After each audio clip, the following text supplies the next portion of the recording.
The Mayo Experience. Mayo Experience. Mayo Experience. Mayo Experience. Experience.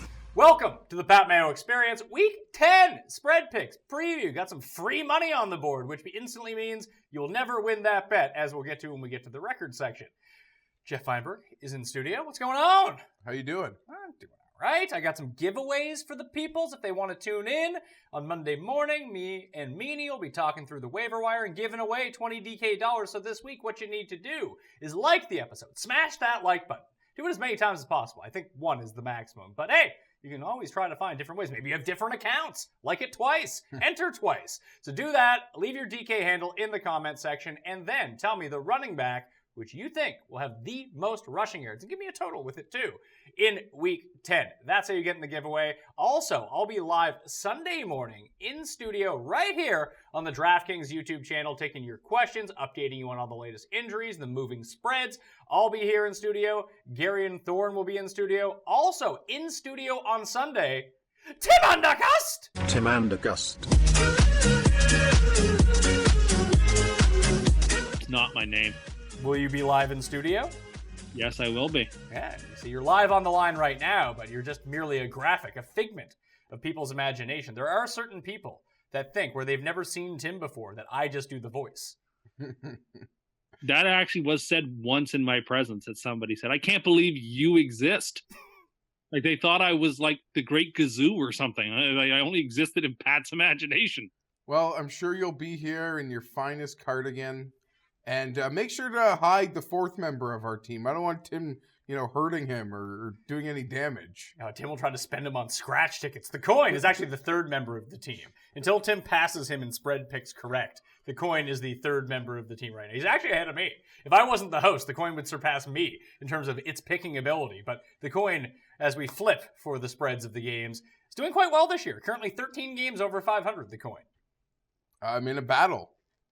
You are. You're one game ahead of the coin right now, but you're doing very well. But you, sir, were away on the weekend, and you got fiery on Twitter with people.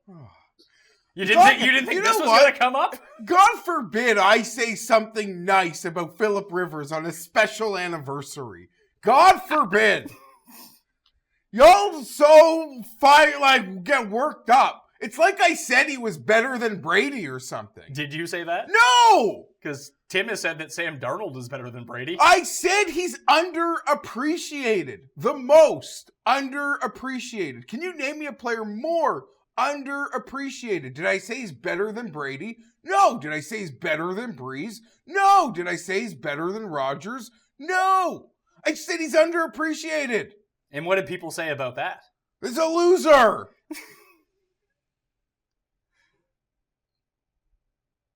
What do you want, man? If Derek Jeter was a Cincinnati Red, he'd be Barry Larkin, okay? That's fair. What you don't understand, people.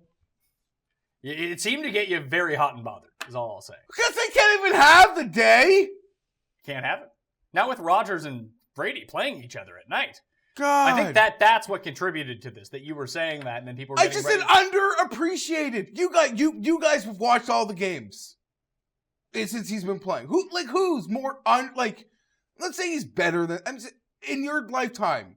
Who's more underappreciated than him? Can you think of someone? Am I wrong to think he's underappreciated? No, I think he's underappreciated. I think Russell Wilson's underappreciated. Probably. You're probably damn right about that he's too. Very good. And people are just like, he sucks. You're probably damn right about that also. But, yeah. So that's all, man.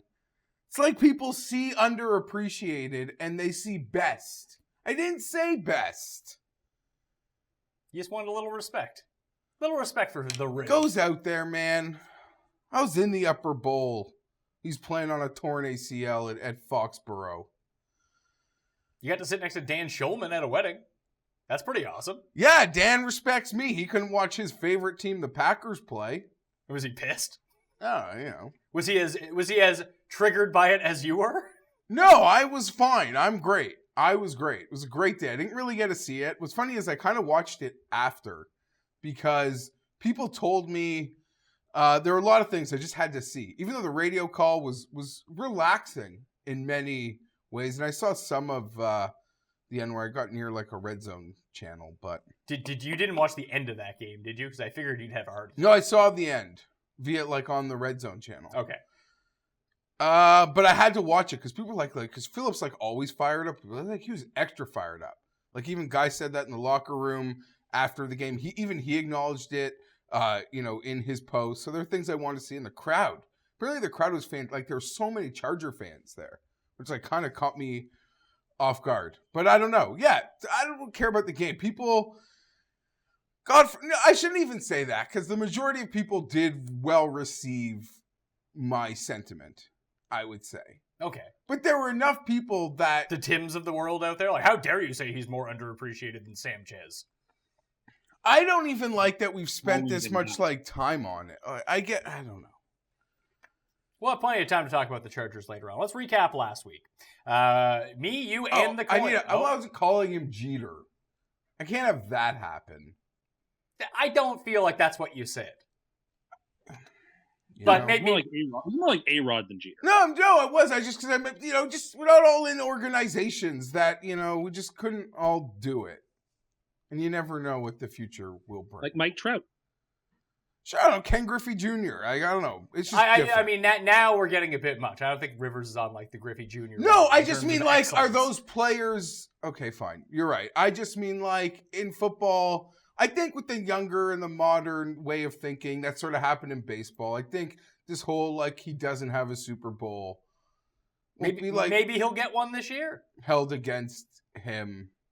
Whatever. I don't know what I'm saying. I'm not comparing him to Griffey. I didn't You know mean who that. he is? I didn't mean He's that. Carlos Delgado.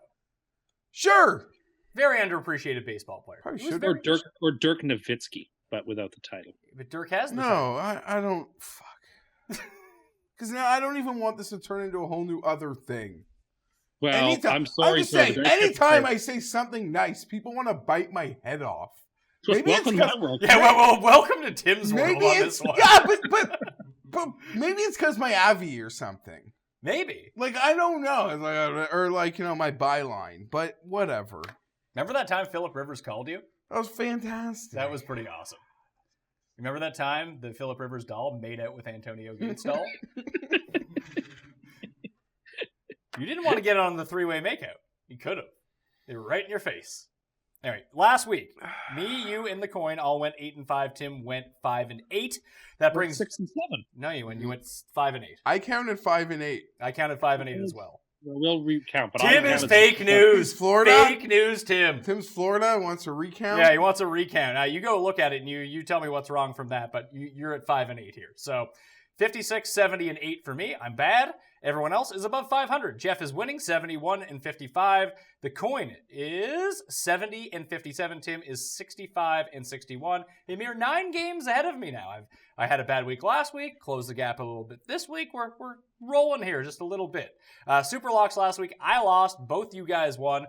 Should have been talked out of Tennessee. I was on that with you and just bailed last second. Shouldn't have done it, but I was 6 and 7. yeah, you were. I took an antacid counted before it the again. show, and All it's like I didn't even do anything. I looked at your cheat sheet. All right, so give me your 6 wins. Houston. Houston, Carolina, Pittsburgh, Miami, Kansas City, Atlanta, and that's 6, right? I thought that was 5. Sounds like 5. Let's see here. Carolina, Pittsburgh, Miami. Atlanta, Kansas City, Miami, Pittsburgh, Carolina, Houston. You are correct, sir. You do have 6 and 7.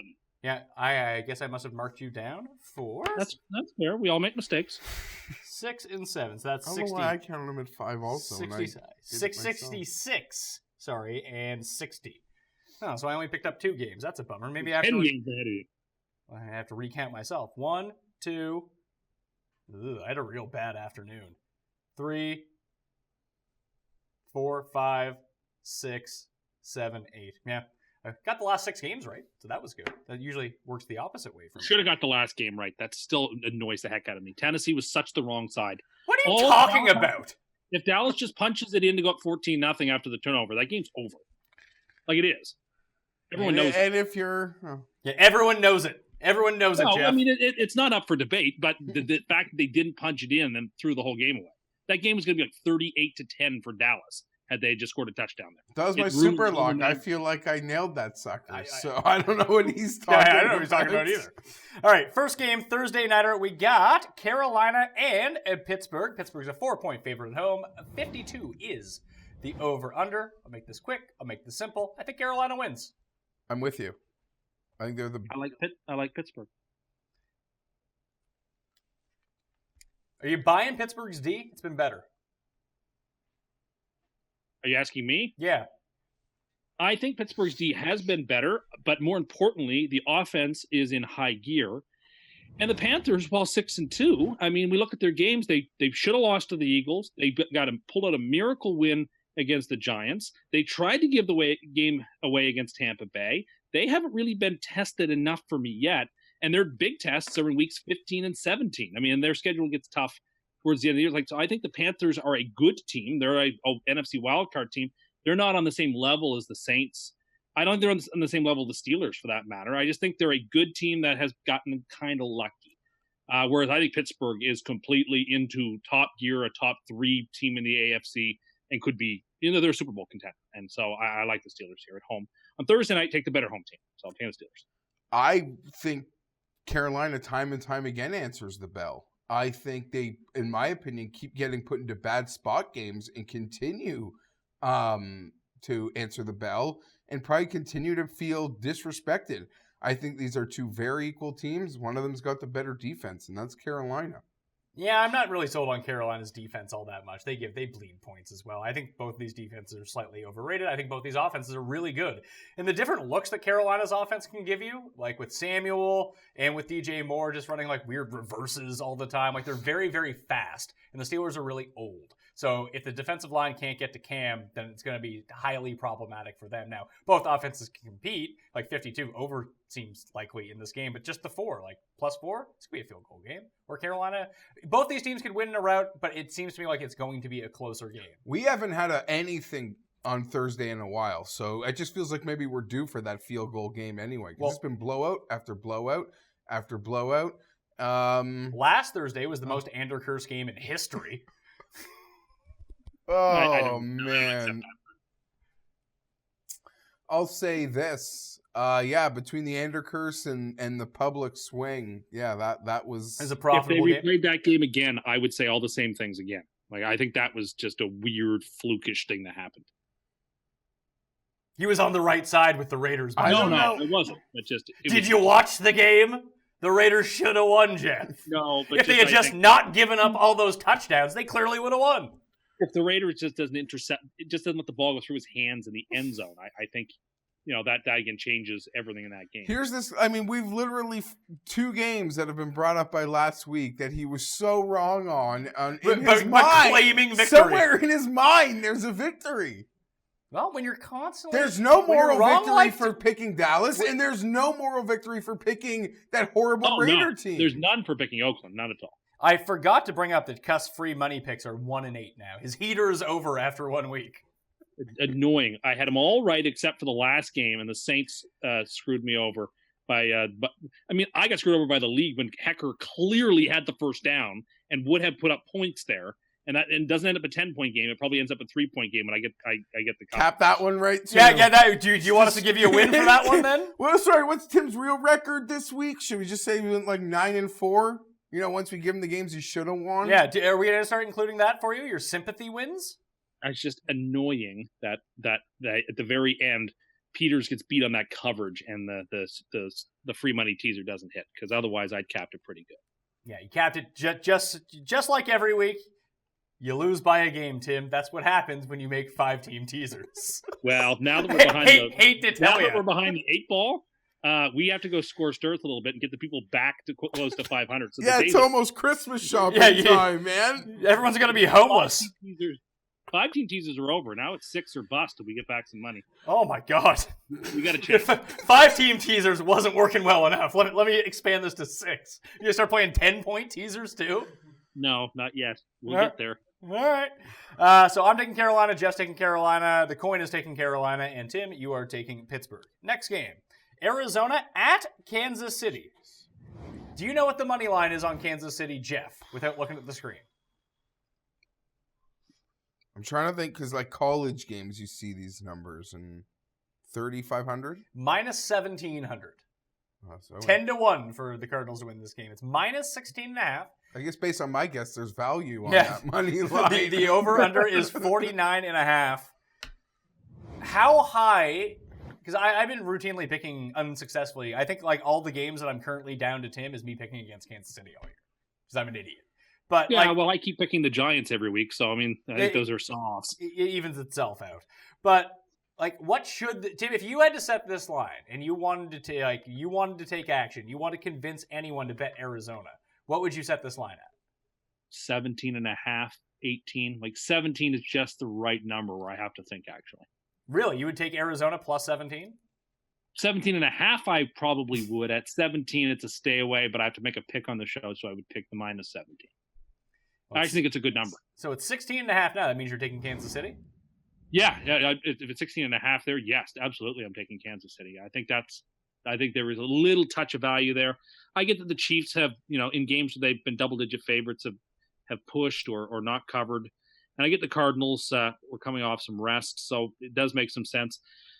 But listen, Kansas City is pretty much an unstoppable machine at home, in my view. And listen, that's a hornet's nest for that kid to walk into, Rosen, to come into there. It's just he won't know what's coming or going. Arizona's only hope is that they score early in the game. They get the first possession, they score, try to quiet things down. Because that's a game where if it's 10-0, you can stop watching because it's going to be 35 to 10 or something. So, yeah, I at 16.5, I think you got to take the Chiefs. I'm with them. Sammy Watkins probably not going to play with a foot injury. Maybe this has backdoor potential here. I thought Rosen looked really good against San Francisco in the second half. I liked it. It seemed like their offense got on track. But, like, how many points does Arizona need to score in this game for them to cover? 17? Yeah, I was going to say that. Between 17 and 20. Like, you have to almost pencil in the Chiefs for 35, don't you? You asked for how many points, I would probably need closer to 20. Even though I don't love this game, I don't think I'd actually bet on Kansas City. The only thing positive I could say about betting Arizona would be, doesn't Kansas City have that like game of the year Monday nighter next week versus the Rams? That's the one thing I could say nice about maybe backing Zona. But I will take Kansas City wins like 38-10. Yeah, that's where I'm at with this too. It's around to Kansas City. Even the coin cannot be swayed by a backdoor cover from Arizona. Maybe they get it going. Maybe they put up like 25 points and lose by 15 or something. I guess that's the backdoor scenario, but I don't want to be playing them games. Atlanta at Cleveland. Cleveland, a 4.5-point dog at home. The over-under in this game is 51. Atlanta riding high, as Tim accurately predicted his super lock last week, and he was big on it on the show on Sunday, how Atlanta was going to smash the Washington Redskins, and that happened. So, Tim, you're the Atlanta whisperer. Let's hear it. I need my Super Bowl winner to get back in this. Yeah, I like the Falcons big here again. Falcons, like Pittsburgh, are a team that sort of found its sea legs, and despite some adversity, have been able to overcome it to a degree. I mean, I still think everything is against them in the NFC in terms of a playoff picture. I mean, I think they're a 6 seed at best if things break their way, just with the Saints and Panthers and other tough games they've got. But this is a game where I expect a pitiful Browns team who, I said last week, I didn't think they were going to win another game all year. I'm still on that bandwagon. I don't think they're going to win another game all year. I think the Falcons showed it doesn't matter if they go outside. When they're playing bad teams, the Redskins are a bad team. I don't care what the record is. The Browns are a bad team. Roadside, you can still pick them apart. The Browns defense is terrible. We saw a couple weeks ago, Pittsburgh went up and down the field on them, then any trouble. I mean, lots of teams have gone up, but the Raiders went up and down on the Browns, then any trouble. So I expect, same from Atlanta. I expect Atlanta to win by 10 or more. I'm with him. I'm with Tim on this one. I like Atlanta in this spot too. The 4.5 is, it's sneaky, but I don't want to start just taking all the home dogs. There's the home dog I really do like this week. Actually, there's 2 that I really like this week, so I got to swerve somewhere else. So I'm going to take Atlanta. I'm almost exactly what Tim said. I just don't see... If the Browns could score with any sort of consistency and not just look terrible on offense all the time, then maybe. And I know getting Duke Johnson involved made it a little bit better, but who's stopping Atlanta here? Like Denzel Ward shuts down Julio Jones, that's not going to happen. And if it does happen, then Calvin Ridley's going to score 3 touchdowns. So I like Mohamed Sanu will. Or Sanu, or your main man. Or Coleman shows up again. So Coleman is a very underrated player. You can see him doing damage. There's just too many weapons, and Atlanta actually did a good job of getting to the passer last week, which I was I mean, it may have just been that Washington was down 3-0 linemen, but they generated a bit of pressure coming out of that bye. So if they can start pressuring Mayfield, just Mayfield takes sacks, he makes bad decisions. If you give Atlanta any sort of short field in this game, they're going to score. So I like Atlanta. I'll be the lone, I guess, guy on Cleveland here. Yeah, you and the coin. The coin likes Cleveland. There seems to be some advanced spread value on Cleveland. Atlanta's back to maybe being a little overrated. They are a team that people would get back on right away because everyone expected them to be good. And they're going to be probably pretty popular this week, and Vegas just lost their shirt. So be careful. Can we talk about that? 3 weeks in a row, the square play has been the play. You would almost be better one of these weeks just looking at all the percentages and seeing where all the money is going and just fading that number big time. This seems like a big revenge game. You don't want to maybe... I mean, last week I even joked, being someone that on this show said, I'm taking Chicago and I'm taking Kansas City. And I said, at worst, you probably do 1-1 by taking the points. And you didn't. I both just covered. don't care. I won't do that. And everyone, it seems super square, but how could you not? And I probably feel like everyone I was around Sunday or at least in my group chat, had a Kansas City Chicago teaser. I don't know. The favorites are winning the games, the bigger spreads. Yeah, the big spread teams are winning covering those numbers. And then they're the teaser aspect of, I don't think books really care much for that because they make that back, but they're getting hit, and that's got to end. It's going to end, but it's hard to know when that is going to end. You know what? This is that time of year where we think we know what's up. And then We've seen enough to make conclusions on who's who and what's what. And now they're probably going to bite back big. And that doesn't mean I think Arizona's winning the football game or anything, but be careful. There's a bunch of double-digit afternoon point spreads that could get dicey. I agree. So Atlanta is the first end of a 6-team teaser, as a 6-point teaser. So I do worry. Teasing them through the number to plus. I know, but there are reasons. This is the game I don't like doing this with, but it works out for the other games. So they go to what, +1 or -1.5? They go to +1. Plus on the book I'm at. Plus, I guess that. I have it at 4.5, so that would make them +1.5. Yes, yes, it would. Okay, so +1.5. Atlanta will give you the extra point. I do worry there's the some not encouraging signs on Cleveland's injury report. Who's out for them? Njoku, I saw, was dealing with a rib injury. The defensive, Sherbert. I just pronounced the ice cream. Yeah, Sherbert. The ice cream man. I'm probably pronouncing that wrong, but he's been impressive to me. I think Mayfield might be getting healthy. I think the new coaching staff gets a full week, less distractions. Do you think Craig Williams went for a new dye? It's probably a fresh dye. Yeah. Jeez. I think this is going to be a close game. I'm actually thinking it'll be a fun one, too. Oh, Tim, the offensive coordinator in Cleveland. Do you know what his last name is? Oh, yes, I did know what his name was. What?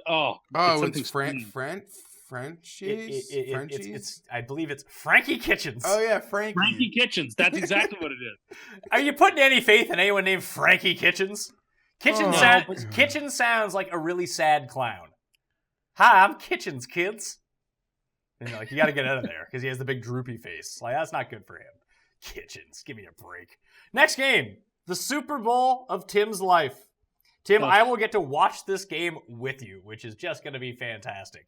So Buffalo at the New York Jets. Jets are now 6.5-point favorites. 36.5 is the game total. And here's the sneaky part. Safe Space Sam, who is no longer known as Safe Space Sam, he is now Samchez because he is so bad that he needs to adopt the personality of other really famous New York Jets quarterbacks. So Samchez, they are making up an injury for him so he doesn't butt fumble in this game because the Bills D would have wrecked him.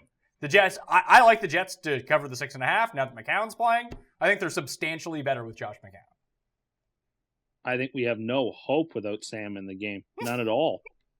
Buffalo's on bye next week. As far as I'm concerned, they've got 2 bye weeks in a row now because you're calling the Jets a bye week. You're trying to curse powers. Don't work like this. As touchdown favorites. I think it's nonsense. We can't win without our heart and soul quarterback. Believe me, I have watched that video of the Dolphins celebrating and stepping on Sam's foot 1,000 times. I don't think it was on the wake sack. I think it was on that dumb celebration where it happened, and they're like dancing around and everything. The team is bad. The coaches are clearly going to. I mean, it is now quite obvious that Bowles is going to be fired at the end of the season, and the entire coaching staff is going with him. McCagnon probably is not going to have his job at the end of the year. Maybe he will, but I think it's unlikely. They've done nothing to surround Sam with blockers and protectors or skill position players who can stay healthy. Well, hold on a second. Coming into the year, you proclaimed the Jets had the best receiving core in the AFC East. I said they had the fastest receiving You also core. said that they were the best. And you said that they made the Patriots receivers look like the Bills receivers. I still think the Patriots receivers leave a lot to be desired. That's a separate question. Listen, the team without their rock at without Sam, who again last week was betrayed by a center who couldn't snap the ball to save his life. This is just another excuse for Sanchez with you. So when you take the worst player in football off the field and replace him with someone semi-competent, that should make your team better. At least that's how I feel. Nope, I have learned my lesson from last week. I'm not taking the bait. Let's just move on. I have said what I've said. Buffalo is definitely going to win the game. You got an audible "come on" from behind the camera. No one's believing your lies. You're like Teddy from Memento at this point. We don't have a chance. I agree with a lot of what he said in terms of, I don't know, they seem to be leaving him out there what is dry. Thank you. Are you like related to Sanchez or something? Might look like it, but no. Wait, what? Make a case that he's not Sanchez. Sanchez took a team to the AFC Championship. Oh yeah, you're right. He's worse than Sanchez. Oh, sorry, I forgot about that. No, just listen. They're not the same. I've seen enough.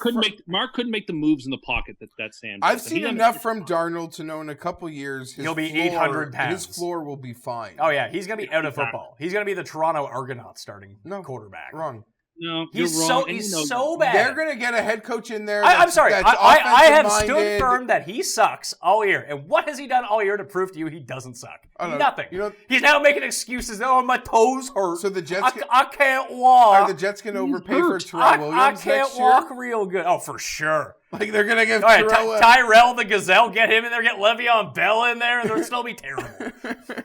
It's more about the blockers. I mean, you can pick any running back you like or receivers that you like, but we've got to have guys. I want to say this in favor of the New York Jets because this is why they're going to win. This is why they're going to cover, and I'm going to say because they're playing a substantially better quarterback. That's why. Well, that's fine, and I'm going to say this again because I like saying it twice when the Dolphin game comes up.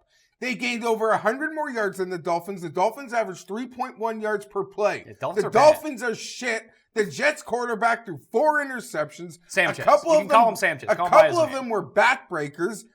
I cannot believe they didn't at least push, let alone win that football game. At home this year, the Jets beat the crap out of Denver. They beat the crap out of Indy. They're going to beat the crap out of Buffalo.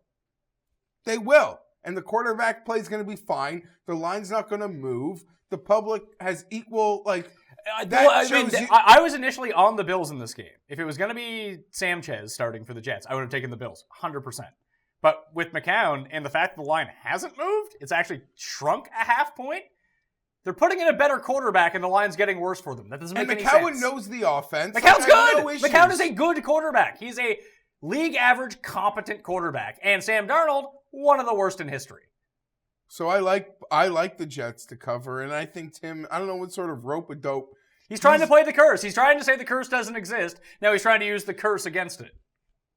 Sam, how do you feel about them? How do you feel about them ruining their draft position right now after they win this game with McCown? I don't care. I never care about that stuff. Listen, I would like them to win as many games as they can. I just don't think it's going to happen. I never cheer for at the midway point. Who's winning the East? Right now? Who's going to win the AFC East, Tim? Well, it's quite clear that it's going to be the Patriots. So when you're here this weekend, are you going to pay Paul off the bet already? Are you going to concede? Oh. I concede. I can't possibly win that bet. Maybe. See, now he's trying to reverse curse all the way. We know what you're up to here. No, I'll give Paul $50 and we'll call the bet done. That's fine. So going back to Sanchez for a second. Now, we heard about all the excuses Tim had made for him all the way up into the season. Now, the center's not good enough. That means Sam has to throw 4 interceptions. Do you think that he's colorblind, Tim? The center, you know what? You saw it too. The commentators were making that very point.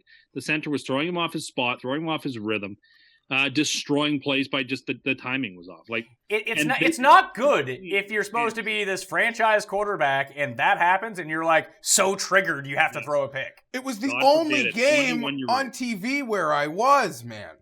Oh, you had to watch it? Yes, Oh, God. the whole thing. I watched the whole thing. It was so bad. God forbid a 21-year-old looks like a rookie. I told this to Geoff earlier. Like, why NFL teams just put 5-year-olds in the game. Put a 5-year-old in the game and be like, you know what? There are limiting principles. In 15 years, he's going to be the best. If you're bad, you're bad. And Sanchez fucking sucks. Come on, man. He is growing so pains. bad. And all this is just more excuses for Tim. Oh, the guy can't walk. He's just scared to play Buffalo because he's not as good as Josh Allen. Josh Allen might be back, and we can't have that comparison, can we? Because everyone's written off Josh Allen like he's terrible. Sam Darnold is the terrible one. He is too chicken. He is the Michael Johnson of the NFL right now. Donovan Bailey's got to get on the field and be you're a chicken. You can't race me. That is what Josh Allen and the Bills are saying. And maybe it's because he's like a triggered millennial and he's like, I don't want to work this week, so he's just not going to come in. Or maybe he needs to be in a safe space because he's too rattled after last week, Tim. Poor Sanchez. You were making excuses on the weekend that the fact that Woody Johnson is the ambassador to the UK is the reason that the Jets are in such disarray. That's where your next level of excuse making is gone. I believe I have said what I'm going to say on this issue. I don't know if you're being serious or just like really just trying to play the anti Sam, but he started so few games in college. This season Tim's delusional, but the realistic thing was he was supposed to start the games this year, have these growing pains, grow through them, watch a coach get fired, and have a new offensive-minded coach come get installed there, and they start helping him with some free agency and draft picks. I am not unconvinced that this quarterback draft class is like that Christian Ponder draft class. That'd be pretty funny. All those guys were supposed to be good, and you know what? None of them were. Yeah, but you know what? There's just no case evidence yet. 8 games teaches us basically nothing about a quarterback, so I'm not interested. But you've already said, you've already said that he's great. Look at the throws that he makes. Well, this sort of thing. So it works if he's playing well, then he's good. But if he plays badly, then no, we can't have that conversation. It's not long enough. He's 21, Geoff. He can make some really special. When he is 26 years old, like I said, he's going to weigh 800 pounds. Fat man build, bad metabolism. Wait till he turns that age of when the metabolism flips and he's not working out all the time and putting in those rookie efforts. Fat man. You have to understand, folks, there's nothing Pat wants less than for me to have a quarterback who's a superstar. And so he's doing everything he can before Sam really emerges. Unlike you, I don't control the future. Whatever I say doesn't detrimentally affect the outcomes of what happened. Now, you, on the other hand, we know you can curse everything. But as it pertains to Sanchez, I've seen nothing. All he does is throw to the fucking other team. So that's not great. And now he's already banged up because he's got a fat man body, can't hold the weight on his foot. Collapsing underneath of him. Are you going to wear a sympathy walking boot for Sanchez? Yeah, maybe I should. You should. It would fix your swagger. You know, Tim's leg is this much longer than his other leg, and he walks with the swagger. That's not true. That is not true. So, what are you talking about, man? Jets for you and I, Jeffrey? Yeah. Buffalo for the coin and Cust. And Cust doesn't believe it. You heard it in his voice. I am very proud of you, Tim, for not taking the bait this week. No, I didn't want to take it last week, but I wrote on my notepad right here. Bait? The guy's embarrassing himself. Who? Darnold. Yeah, of course, because he's Sanchez. But it's tough, but these are growing pains, and I accept that. What did you write on your notepad to make sure you didn't take the bait? Well, the usual regular notes about, like, if you try to get me with the Rock impersonation, not to fall for that. I keep a detailed list here on my notepad of various things I don't want to fall into. Rock, but he falls for that every single one. Next game, Detroit at Chicago. Detroit coming off being embarrassed again as my super lock. Fantastic. 6.5 point dogs in Chicago. 45 is the over-under. Fuck it. I'm going back to Detroit. You should go back to Detroit, but you made the mistake last week of like when Detroit is Spiraling.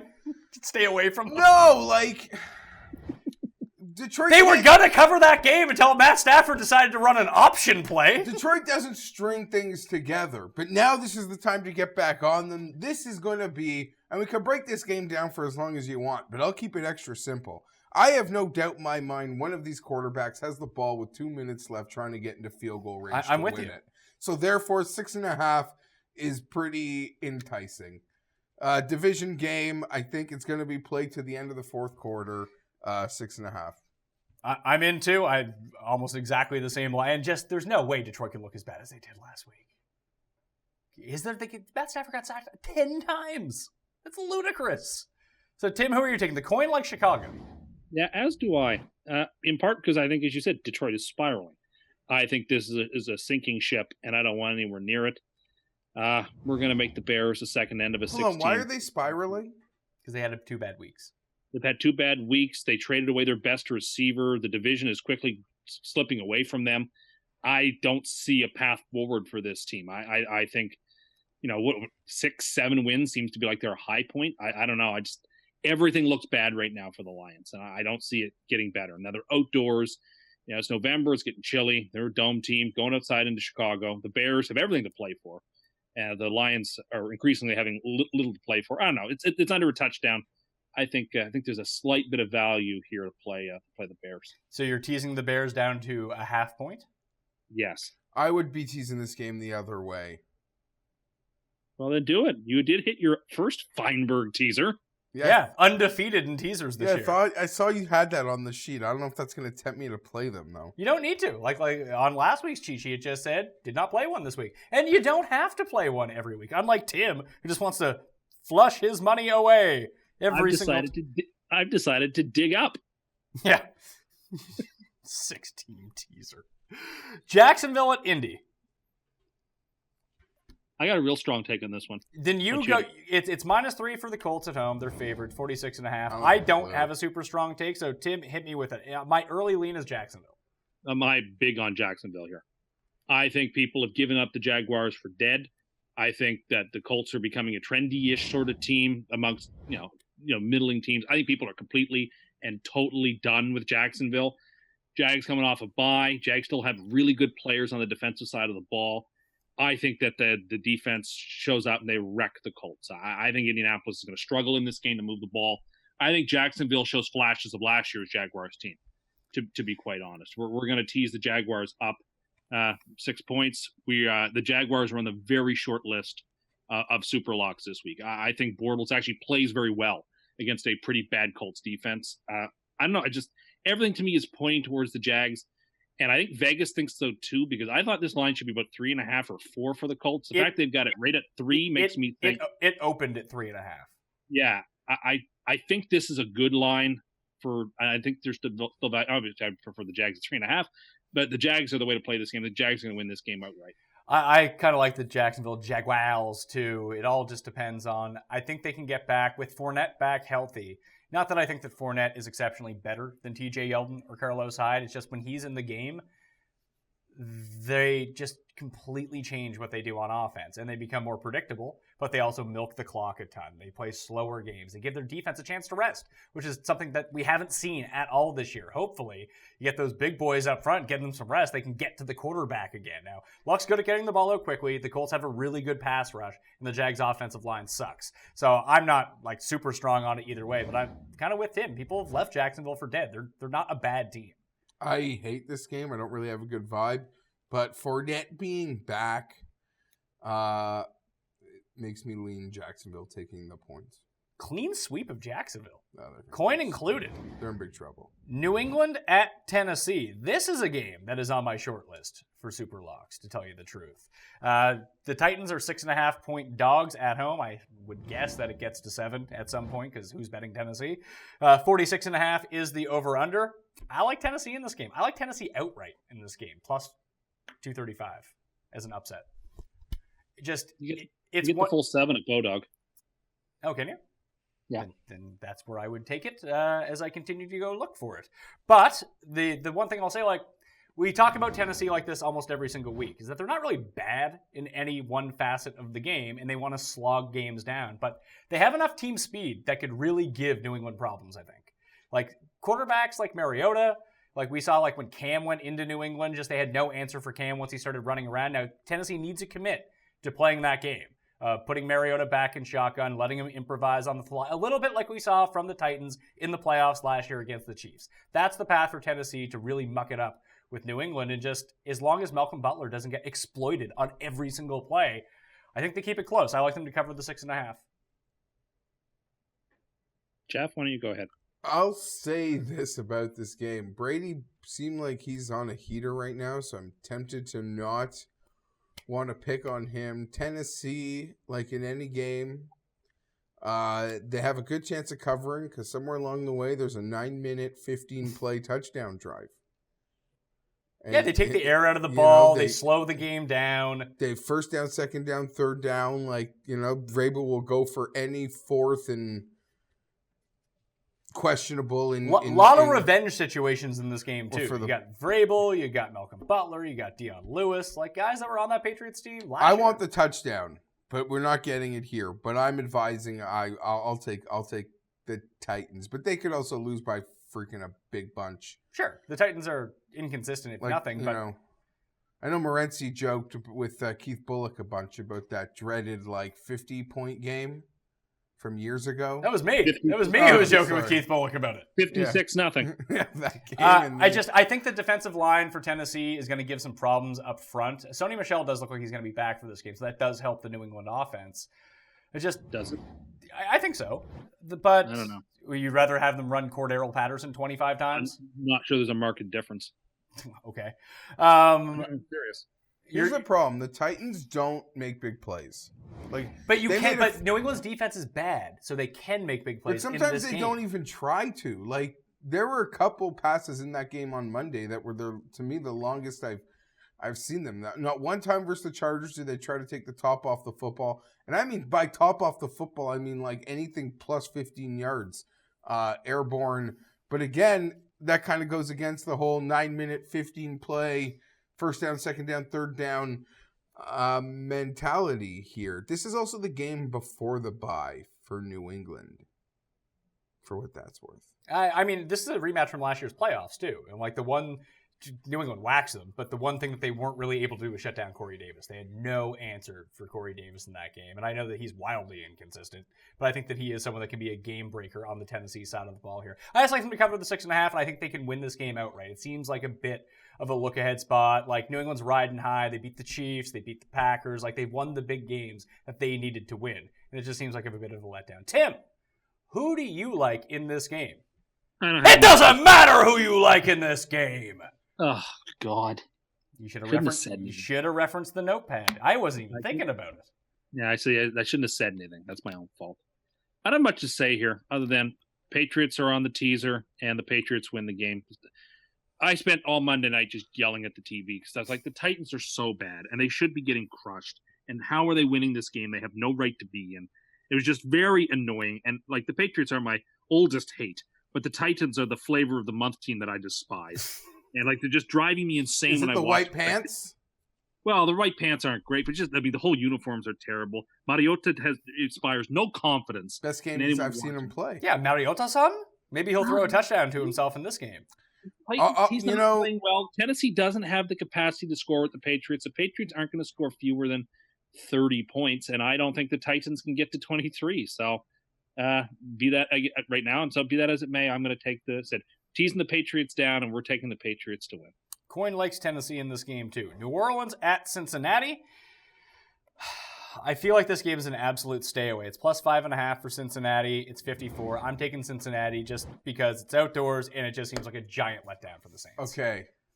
This is the game that I'm not going to bet because I don't have the balls to take Cincinnati, but from my first look, this seemed to be the most publicly cited game of the week, and we warned people because of what's happened to the books recently. These are the types of games you might want to just observe right now. I mean, if I had guts, I'd bet Cincinnati money line. It's, and the books are sort of baiting you with that 5.5 where it's under, less than the touchdown, more than the field goal. This is the prototype game that I want to avoid at this time of the year. Vegas is getting annihilated, and the public is very heavy on New Orleans. They're the love child right now. After dethroning Tim's great Rams, who haven't covered since week 3, but they're fabulous. Don't worry. Yeah, I don't have the balls. Los Angeles hate. Woo! Fight for LA and Atlanta, baby. That's going to be one cheap Super Bowl ticket. I can't freaking wait. LA, and Atlanta. That's great. There's a Patriots out there. Where was I? Yeah. I'm sort of with you, but I also don't want to pick on how cool the Saints have been right now. But there's no AJ Green for Cincinnati. That hurts. That's a problem. And Dez Bryant is on the Saints now, so that's got to swing at what? What's Dez Bryant worth? 9 points to the spread? Oh my god! Based on the Twitter reaction that I've seen. People are something else. Careful, Geoff. They'll get angry at you again. No, your 6th round draft pick receiver is better than Dez Bryant. Dez Bryant's the most underappreciated player in the league. I don't get why they need Dez Bryant. I don't. They don't. Like, what does he bring to this team that, like, just run Traquan out there? Use Traquan's speed on the outside. Like, are you really bringing in Dez Bryant to replace, like, the combination of Josh Hill and Ben Watson? Like, I don't get it. He's a tight end. He would be an okay guy if one of the receivers gets hurt to, like, step in, but otherwise. Like, is Cam Meredith dead or something? What can he run? Like the 7-yard get the first down route? I guess so. Like, he's just a big body. That's all, like, he has. I mean, he couldn't get separation the past 2 years in Dallas. Now he hasn't played football in a year. Like, maybe he'll make us all look stupid and be great because Drew Brees is throwing him the ball. And they'll scheme it to him. Like, almost like Dallas tried to force feed Amari Cooper down the throats of everyone's like, yeah, this isn't a great idea. Let's not do this. That's not helping you win. So, the Saints are too smart to do that. So it's really bizarre to me anyway, but I'm taking Cincinnati plus 5.5. So is Geoff. The coin likes New Orleans.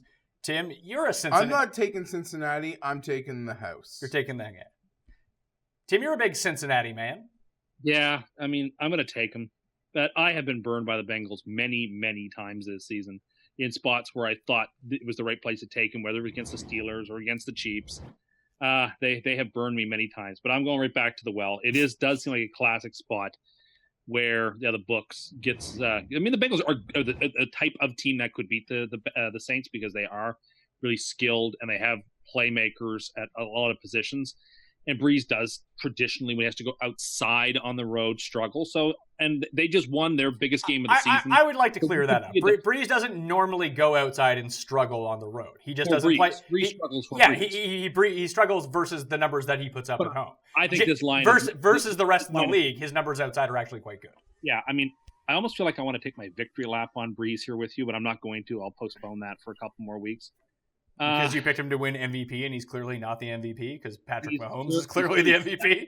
He's clearly second in the voting. And you said if he was going to win the MVP or be close, the Saints would be like an 8-8 type of team. They'd have no chance to be a Super Bowl contender. That hasn't been the case. Well, we're also in Week 10, Tim. You do like calling a lot of this stuff early into Week 10. Well, because we're now into November. Didn't you hear? He tried to preface this that we wanted to save it, but he was letting us know what was up.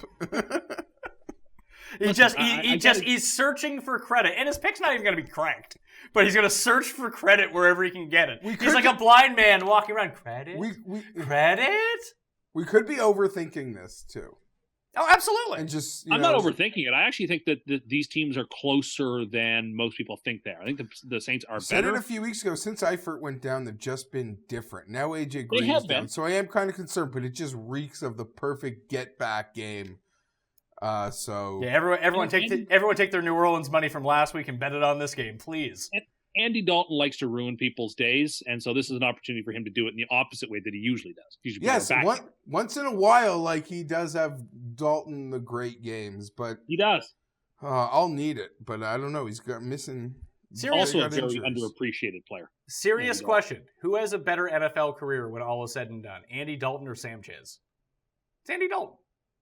No, I don't think so. Although I like Sanchez would be lucky if he could have Andy Dalton's career. Was Andy Dalton a 10-year starter in the league?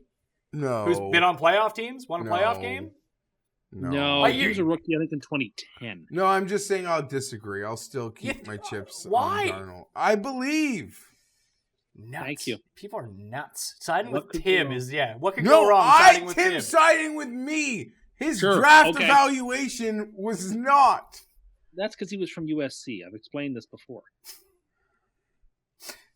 And what's the thing with USC quarterbacks, Tim? The Jets have had some bad luck in the recent past with players from USC, and I just didn't want to have to go down that road again. Yeah, I hate you. And they have Sanchez. Now they have Sanchez. They're perfect. Washington and Tampa Bay. Tampa are 3-point favorites. This opened at 1. It's already gone up to 3.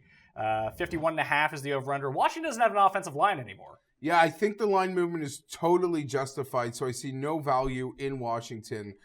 For the moment, it's unfortunate because a week ago, I thought maybe 2 weeks ago, were going to be contending for the division. I'm going to be like many, drawing the conclusion that they're dead. These are injuries you cannot have backups Here's for. the thing. Tampa sucks.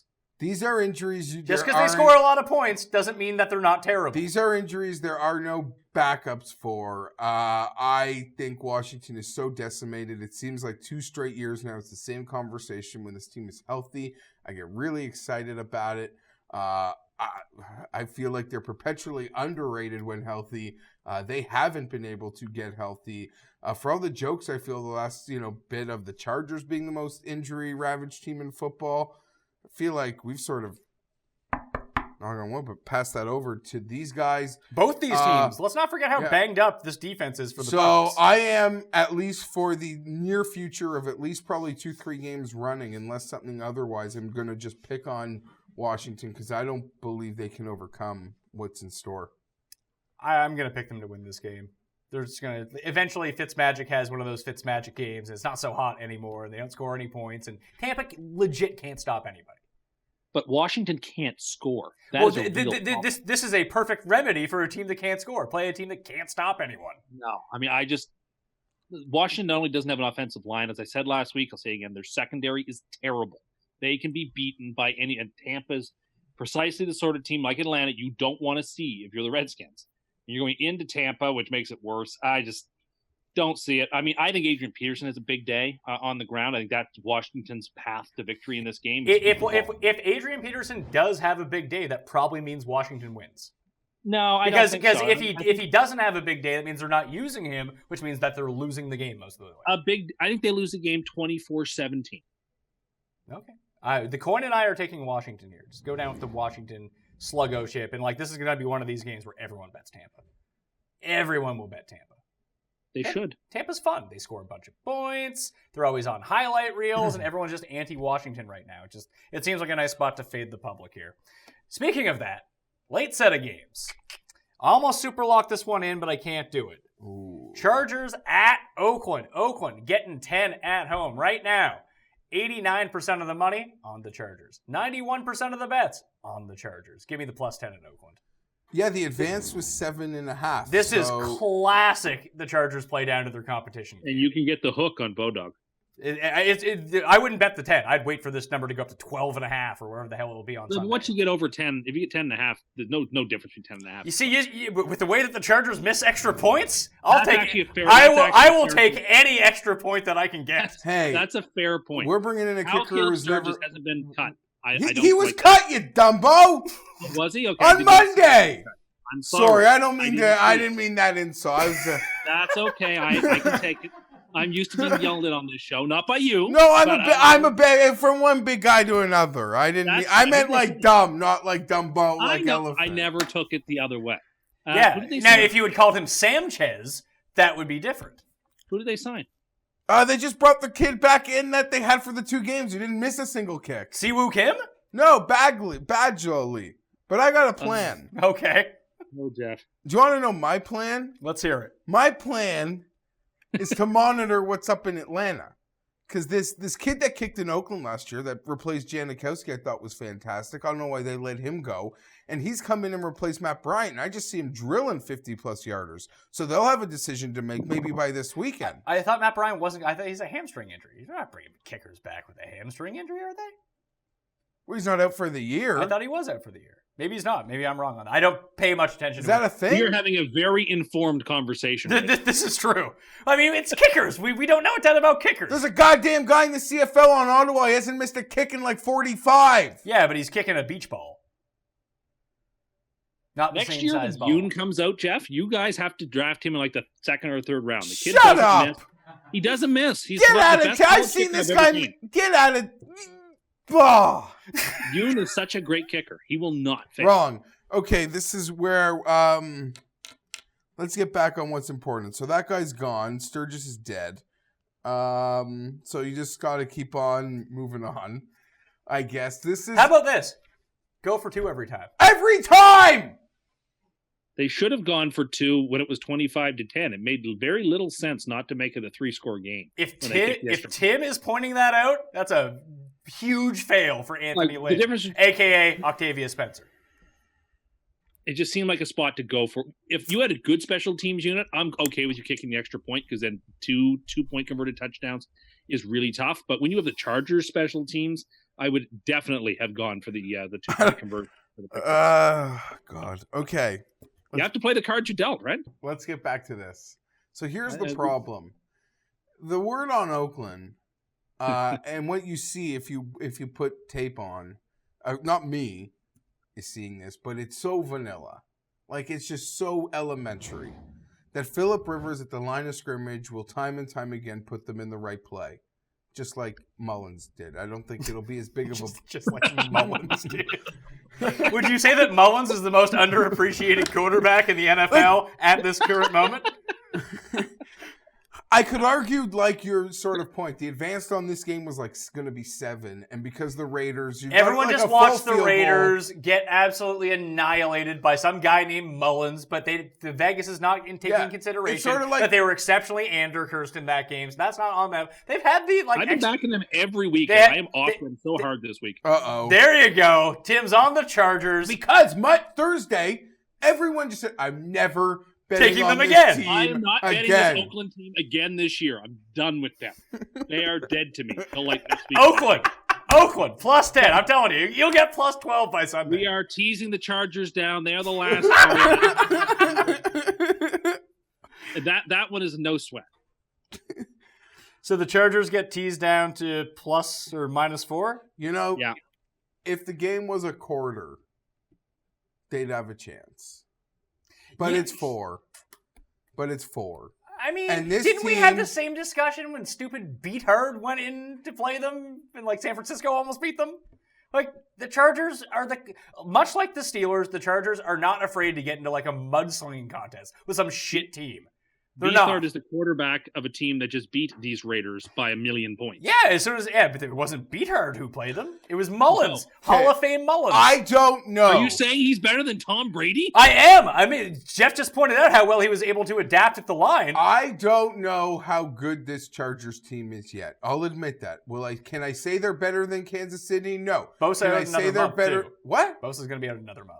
Was that from this afternoon? No, that's what I've been reading all week, that they're just going to keep him out. Oh, yeah, that's fine. But he's like running, he's doing things. Yeah. And that Rex Ryan made actually a pretty funny joke. He goes, Was he like, I love his feet? no, he's like, leave it to Joey, but you give Joey Bosa like a 4 to 12 month, a 12-week injury time frame, 100 times out of 100, he's taking the 12. Is that a good thing or a bad thing? Listen, he missed like half the season as a rookie. He came back, he almost won Rookie of the Year. Like, I'm kind of not worried. Yeah, but he missed those games because he decided to hold out. Yeah, I know, but I'm just saying. Turns out he probably didn't get paid enough. Oakland, Denver, Arizona. They got, let them chill. You guys are fine. Let them chill. You guys have the 5 seed locked up. It's now just a question of maybe you get lucky against the Chiefs in that one game. Otherwise, here's the thing. I don't know. It's just, I think over 4 quarters, Oakland's just going to Yeah, give you it. really think the Chargers can shut down Brandon LaFell Sexwell? Give me a break. Pat, here's the thing. As I was saying, I don't know how good this team is yet. That being said, Big win last week in Seattle. that being said, from day one this year, kind of felt like they'd be different and they wouldn't lose the games they always seem to traditionally. I'm not saying they're going to lose, but just Except that Chiefs game. This game gets you pacing at some point during the third quarter, like, oh my God. Like, what's going on here? It's just one of those classic Chargers, what's going on here type games. We even saw it last week. Seattle almost won last week. I don't know how that was. I understand Seattle was. I understand that, but Seattle was dead in that game. All of a sudden, they have a chance to win. Dead, like they were done. Yeah, well. So, like, Rocket Richard will take a stupid 3-yard screen for 80 yards to the house. Like, they're gonna. Well, that's what it's gonna take because they don't throw the ball. Like that's all they do. This is what's gonna happen here. I'm telling you. Chargers. I don't think the Raiders have quit on Gruden. I think Gruden has quit on the Raiders. And that right there, that tease down to -4, almost guarantees the Chargers win by a field goal. Oh, I don't think so. I think they're going to be sitting pretty. That's what you were thinking on those other 8 losing teasers. I'm tired of taking the Raiders every week. So you're taking the Chargers on this? This really sucks. Yeah, I'll take the Chargers. Your homerism on the Chargers aside, this falls into the people are going to the window and betting the Chargers. Like all the fade the public type games this week. This is a fade the public type game. Yeah, but this line, unlike that Saints game, like moved and it moved fast, and it's gotten to like a big number. If that it's only getting bigger too. Okay, but at least it's moving with the money. Sure. The Saints game is yet to move with that money. It's gone up. It's gone towards the Saints.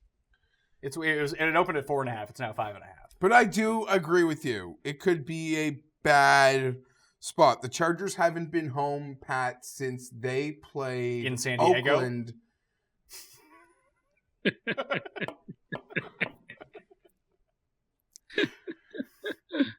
Like you said, last week was probably a home game for them. Tons of Chargers fans in Seattle. Well, it was an old school AFC West rivalry. They haven't played at home since their last Raider game. That was the last home game. And in that game, what was the final score of that game? The Raiders 26-10 or something. Yeah, but like there were a lot of turnovers. It was, and which I mean, the Raiders can go full Raiders on you, and then you're screwed if you back the Raiders, like Tim has done every week, and now I am doing this week. But like they shut down Melvin Gordon in that game pretty well. Like Melvin Gordon got his work through the air, but I think he had 17 carries for like 51 yards or something. It was really strange. It's a division game. It's double-digit point spread. It's in Oakland. Gunnar Rivers could play, and we'd win. Now, he would be a great quarterback of the future because he's so young. That in 10 years' time, he's the best quarterback of all time. I look forward to watching. I don't know how much longer it'll be, but I anticipate we'll all be sitting on our couch watching Gunnar sling for NC State one day. And I look forward to that. Okay. Miami and Green Bay. I don't have much to say about this game, but I don't understand how the Dolphins could possibly cover this number, which means they probably win by 7. Because the Dolphins are atrocious. Yet they're 5-4. They are, and I said it like a month ago, they're like this year's Bills. They have 15 interceptions, Pat. Well, they got out. In fairness, they played the Jets twice. They were outgained by over 100. And you faced him? They were outgained by over 100 yards versus the Jets and averaged 3 yards a freaking play. I can't bet them. I don't know what number I would bet them at. The Packers are in this horrible scheduling run, and Miami catches them on the road in Green Bay. I think this is like Green Bay takes out all their anger on the Ram game and the Patriot game here. If you were smart with these late games, like last week we had the best late game slate there was of the year. Tim, would you agree? I would 100% agree. Those were, I mean, the Houston-Denver game was just an ugly team, but a game between two poorly coached teams. But yes, the 3 games were great. All of them had real endings. It was phenomenal. Yeah, I can't remember the last time. And it was on the short slate too with the 6 teams on by. You only had the 3 games. That when I look at the late slate this week, they're all 10-point spreads. One of these games is going to get wonky.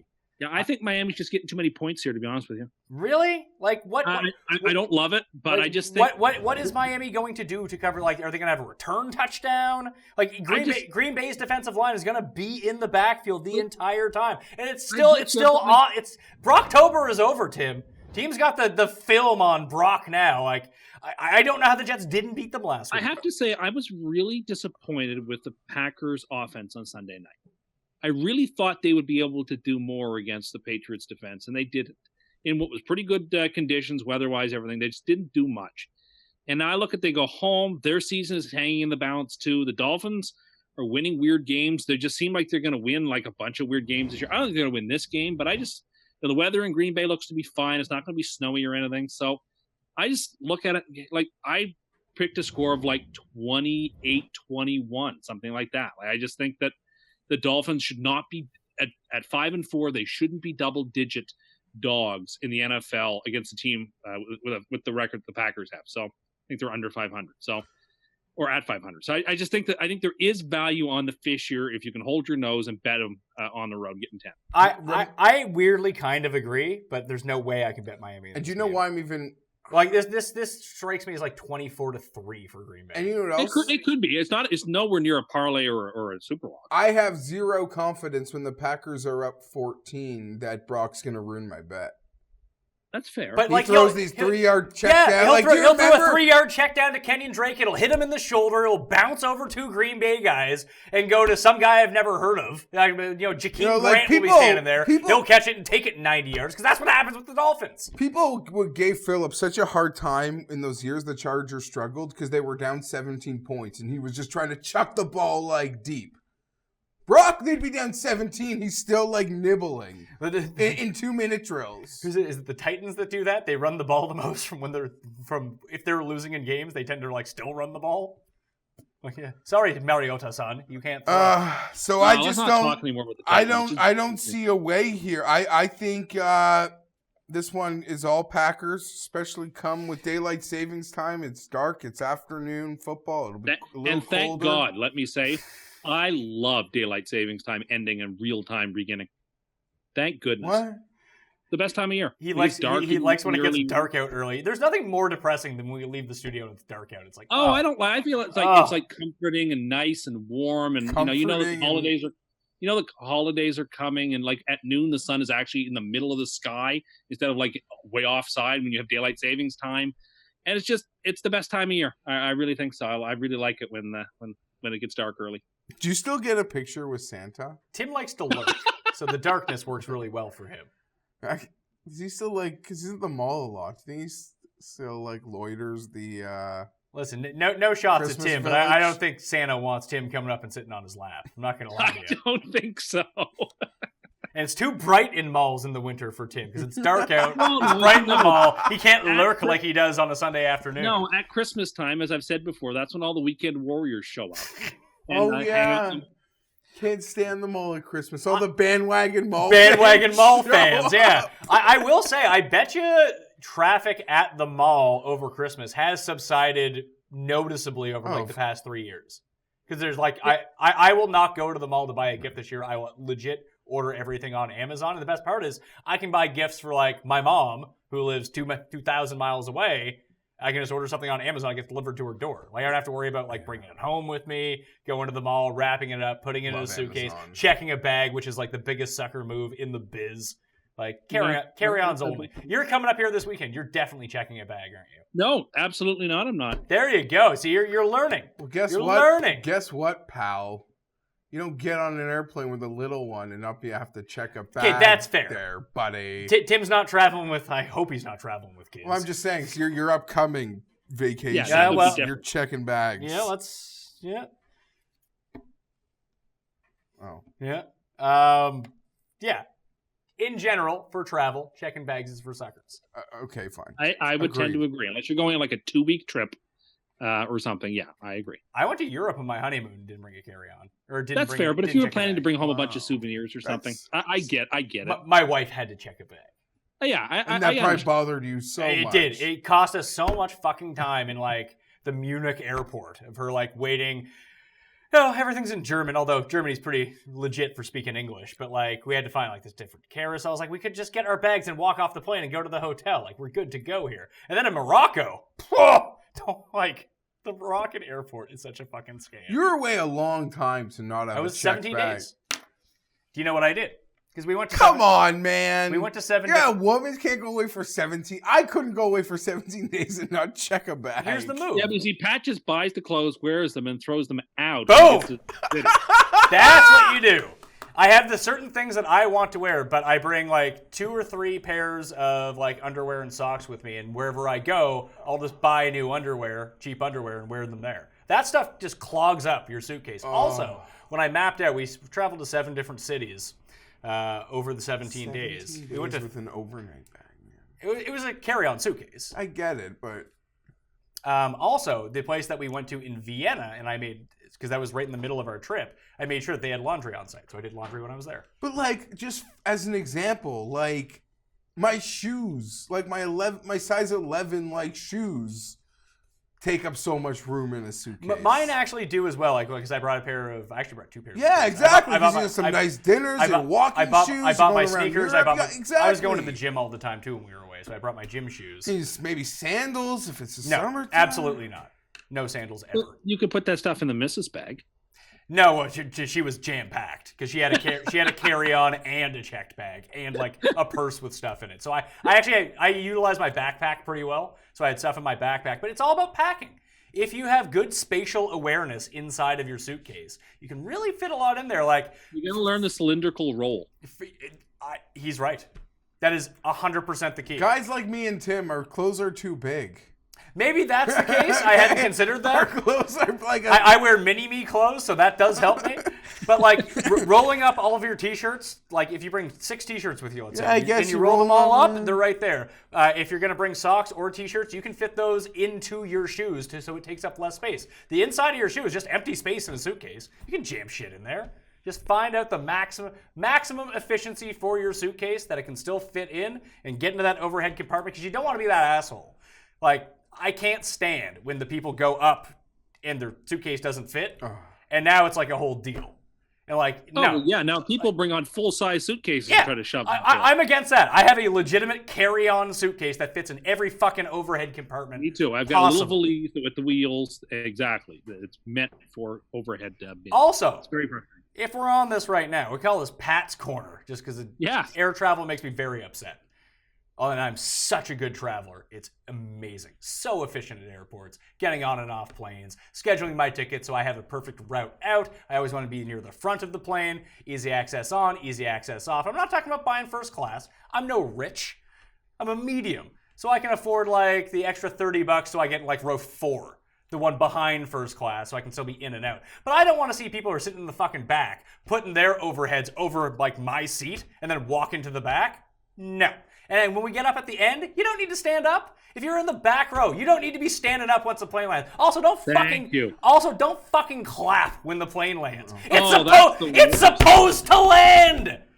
Okay, I don't care about the clapping. I'm clapping not a clapper. bothers me. But the worst people on the planet are the people like that stand up. Instantly, gotta get my bag. Like why? And then you gotta stand there, and then you're just hovering over me. You're doing this thing underneath and me. then you're just like hovering over me, dude. Like we're here. And I mean this. Listen, I try to avoid, I guess, connectors at all costs. But I strongly believe that there should just be a rule, and I know assholes might violate it, but I don't know there's a way. Like, if people with connecting flights should be allowed off that fucking plane first. I agree. There are some airlines that do that. Like, no, like let them fucking off. Can you imagine? I couldn't if I had a connector and I was sitting, like, I would probably be losing my mind, because we've all been there. So, I don't know. That's like my one thing. And I don't know. The other big one, too. I don't mind airplanes so much. But again, you guys have both mentioned you're both bigger than me. I fit into like any seat. No, I'm not that big. Well, no, but you're going to be less comfortable than I'm going to be in a seat. No, I'm fine. I got my wife and daughter. They're both small. I got the gourds of room they don't take up. That's fair. I sat next to a guy. I went to go see Bohemian Rhapsody the other night. I had to move seats. The guy should have had to pay for 2 seats. It was unbearable. And he had put that like salt and vinegar shit on his popcorn. Oh god! Like the smell was getting to me. And then he started spilling it all over himself, and half of him was in my seat. Like, this is why they need to have ushers who can come in and throw these people out. You're coming around to my view on these things. You know what? On that type of thing, you're kind of right. Last thing about the airplanes, though, and the people who stand up. Listen, if you want to stand up because you want to stretch your legs, whatever. Don't be the guy who's in the row behind me, who's been standing up for like 30 minutes for some unknown reason, waiting for like the lines to go, that when the line filters through and I'm still sitting down and it's getting to me, I see like 2 rows ahead of me, they start to get out, I take off my seatbelt and go get while you're trying to get ahead of me?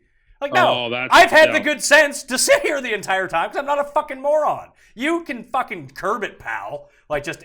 Flying makes me very angry, for one thing, and I'm not afraid to get... As Tim knows, I'm not afraid to get into it in public with people. Tim, you've experienced this before. My least favorite place. I was threatening that woman at McDonald's that day. Airports and hospitals. You did. She would not give me an extra barbecue sauce. Oh, Losing You it. wanted 7 extra barbecue sauces. Well, I ordered my fucking nuggets. I wanted nug per dipping sauce. I was very hungover. I was very angry. I don't know if I want to defend to your view. Okay, fine. When you're someone like Pat Mayo who demands satisfaction wherever you go, you expect to get it. I'm a paying customer. Thank you. That's how I feel about it. And then you razz me about saying things like that. He's right. We're not so different, you and I. I know. This is why we're friends. We're not that different. I'm a bad traveler, though. I hate it. I really say I get excited to get I like traveling because airports to me are like mini malls, and I get to like walk around the airport like it's a mall. Because there are shops and there are places to go and there are restaurants. And like there are bookstores and it's almost like a mall. So like I don't mind the connectors when I've got a little time. It's a really expensive mall. You can do a lap around the airport, when you're killing time, and it's actually quite nice. So what the fuck's a hospital? It's a sad mall. It's a place for people. A sad mall? You do all this walking around there. There's even lines that you can follow too that bring you to different places. Like I avoid airports and hospitals like a plague. No, airports are underrated. They're not the worst. I don't like airports, but there are certain things in airports. Like I try to get to the airport as late as possible, like 3 hours before an international flight. Please, like 30 minutes tops. I don't mind getting there early because I like to read a book or listen to a podcast or walk around. It's like, I'm just going to do this at home anyway, so why not just get out in the airport and see something different? You're not seeing anything. You're at the airport. Same thing. But I'm seeing different sights that I would usually see if I were at home. And like a poor, you don't even have lounge membership to places.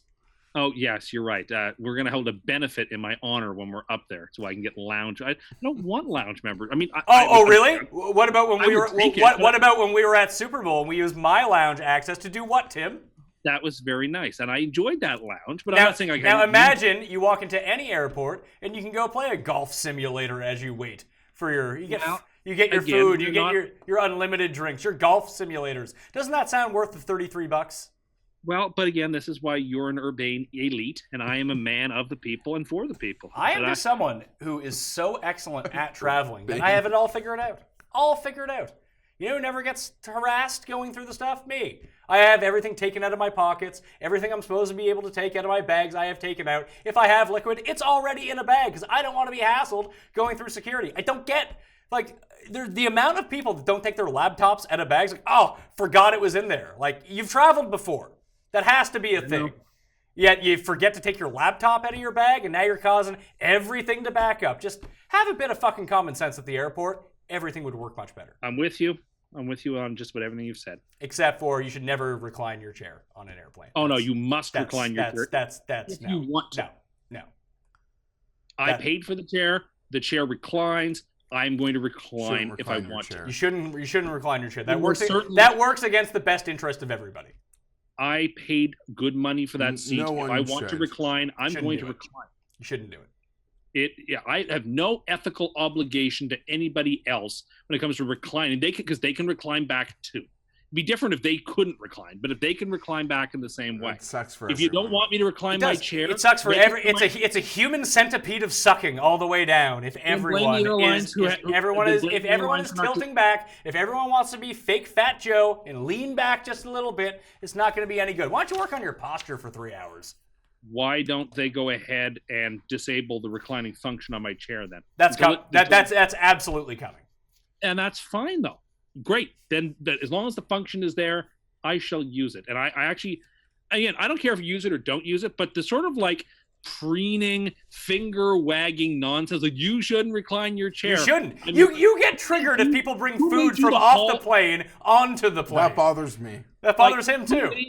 He thinks that should be banned, but reclining, that's fine. Who made you the president that bothers of deciding? Me so much. Who made you the president of deciding who gets to recline their chair and doesn't get to recline their The chair? answer is He's just not no the one. president. He's No one nobody. should do it. Well, I do when I want to. I don't always, but sometimes if I haven't got much leg room or whatever, I get extra leg room that way. So to recap, we both picked Green Bay, Geoff and I, and the coin and Tim picked Miami. Seattle at the Rams. You kind of brought it up. This is my game. I like Seattle. This is my super lock. You like Seattle too? Yeah. Okay, well, 3's a crowd.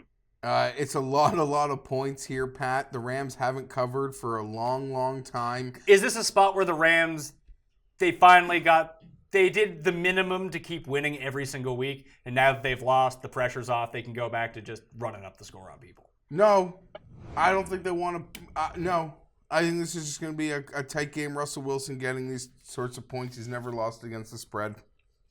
I'm quite confident with Seattle here. Yeah, Chris Carson's I like Seattle quite a Even bit putting too. Seattle on like your teasers, like a huge number.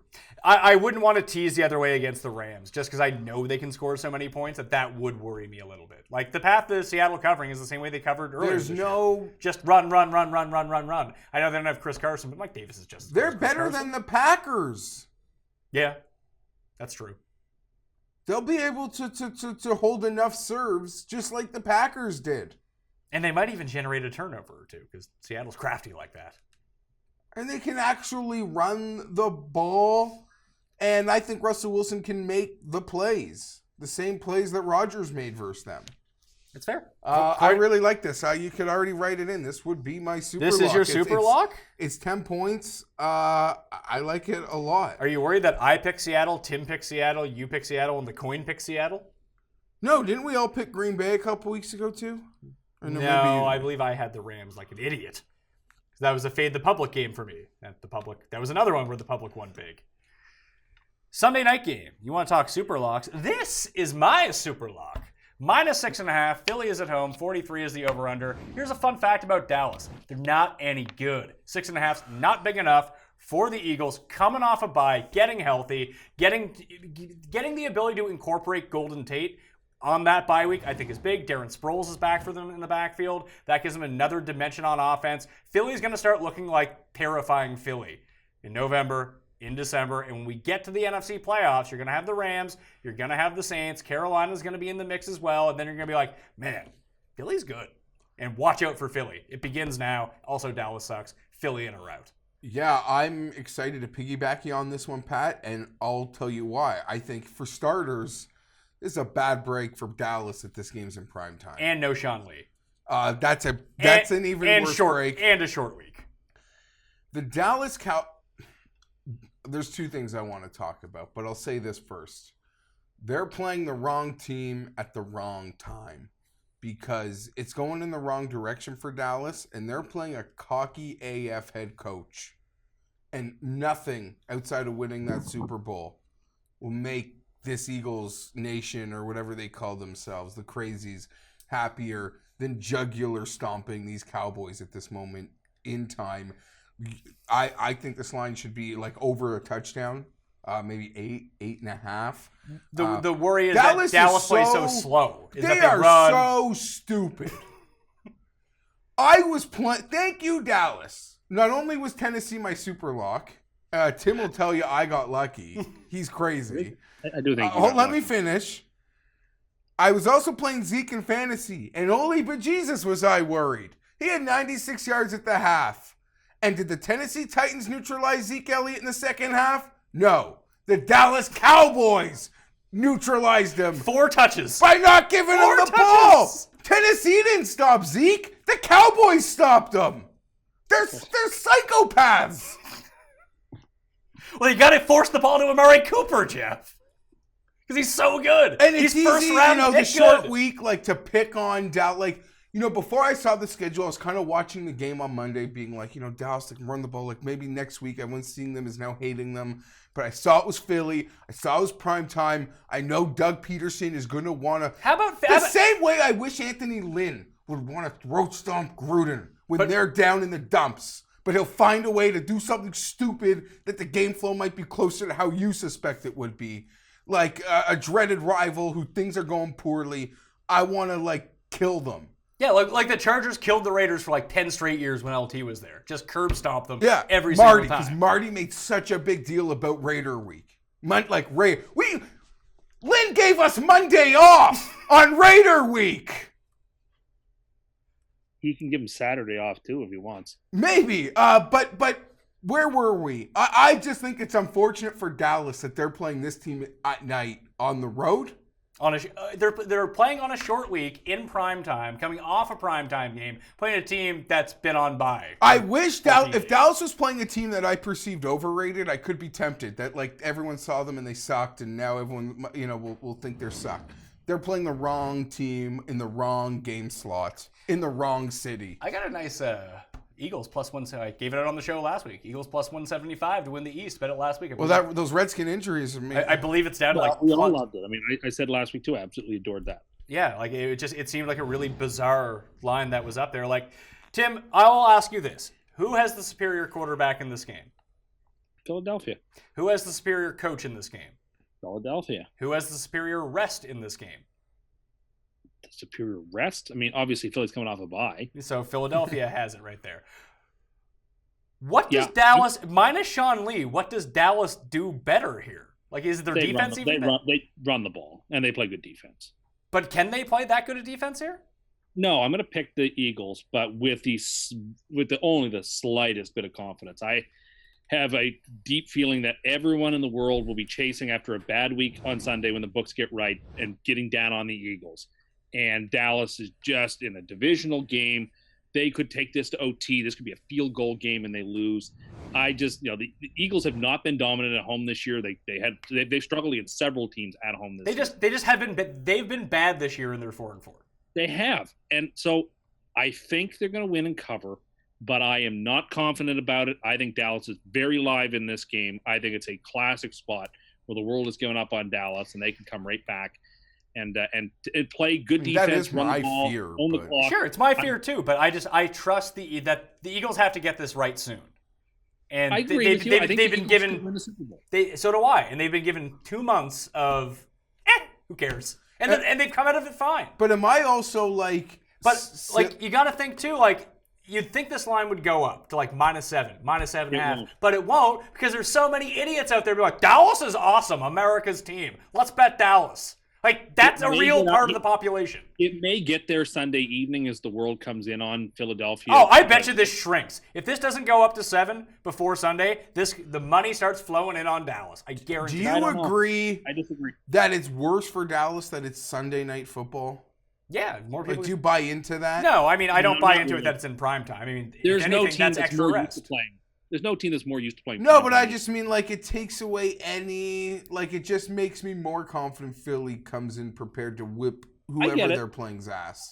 I get it. I'm just saying, be very cautious. I just think it's a really bad spot for Dallas. You lose your defensive agree. captain, you play on a short week, and you're playing the defending Super Bowl champions, I understand. division Bye. rivals coming off a bye. With a cocky getting healthy too at the right time. That's why I'm taking the You Eagles. know, I get it. here's the thing with the Cowboys, and you almost want to give the most marginal amount of credit for Jerry Jones. For once in his life, he tried to show patience with the head coach, hired a young head coach, didn't gave him chance after chance, thinking that he was going to turn into one of the preeminent coaches in the league, and he was going to be rewarded for growing pains. It's not happened.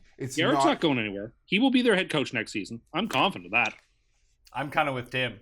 I think there's Well, yeah, because he's a psychopath and can't go on the radio and admit he's wrong. Well, what they should have done was take that first round pick and trade it for like Sean Payton in the offseason. Instead of fucking Amari Cooper. Here's the thing. What job to you? You're one of these head coaches. No one the Browns is the job. No, it's not though. The Jets is the job. The Jets is definitely not the job. I like that job. New York too. City with a Super Bowl quarterback. I think that the Jets actually are. You talk about the Jets like they're the fucking Yankees. Like they're not. they're They're the lesser of. They're not even as big as the Mets are in New York. No, but they're the biggest market. It doesn't matter. Dallas is the most valuable franchise in football. They're run by a crazy But that person. doesn't mean someone it is exactly. Who wants to go there? If you're someone like Sean Payton, right? And you've accomplished he is things like tied. winning the Super Okay. Bowl. He has the ties. And if you're a head coach, where do you make the most money? Not just from being the coach, but also everything else that comes along. Yeah, with it. because you Just get being paid the 7 times as much for your Tuesday night radio show. There you go. That's why you become the Cowboys coach, not the And you Browns gotta do coach. like freaking Toyota commercials. But Jason Garrett is Locally. going, unless like they finish like 4-12 or something. Jason Garrett's not going anywhere. I disagree. Monday night game. Tim's New York Giants, who he loves so much. They're close to a super lock for me this week. I love them this week too. Perfect. This is exactly what I like to hear. Because what's the one game that I have written in before we started? Oh, okay. I've already picked San Francisco -3 in this game. Giants coming off a bye, traveling across the country, but the bye doesn't mean much when San Francisco played last Thursday night too, so they're on a mini bye. Nick Mullins, wave of the future, probably better than Jimmy G. Probably just cut Jimmy G right now. Don't even need him. Mullins is so good. That's a Wally Pipp situation. Little bit. So here's actually how I kind of cap the game. I'm not really confident on either side, but it comes down to all the skill position players, the skill in this game rests on the side of the Giants. Unfortunately, they have a man named Eli at quarterback, and they have this thing called an offensive line, which is basically non-existent. The one thing San Francisco can do on defense is get to the quarterback. So you're not going to have time for Beckham to run 60 yards down the field because I don't even think Eli can throw that far anymore. It's going to have to be such a quick hitting game for them. If they're put in a spot where they don't jump out to a lead early, they are fucking cooked. So I'm going to take San Francisco -3. Tim, you want to go? No, go ahead. It's not enough for the backdoor cover. If it was like 4.5, it was 5, it'd probably be Giants time. I'm not saying right now I'm going to bet this game, but my approach to betting it is, or picking it, I should say, is far simpler. I think it's just doom and gloomy atmosphere in New York, and I think I just trust Kyle Shanahan that there was a much more energetic, much more enthusiastic week of practice and preparation, and you could tell these 49ers, the guys that have been here for 2-3 years, everyone is genuinely happy for Nick Mullins. No one, we can make jokes about, whatever in the future. Obviously, Jimmy G's like the guy, but you could tell the whole team is genuinely excited and happy for him. And I think their preparation for this game will prove out to be exponentially better than whatever preparation's happening for the New York Giants.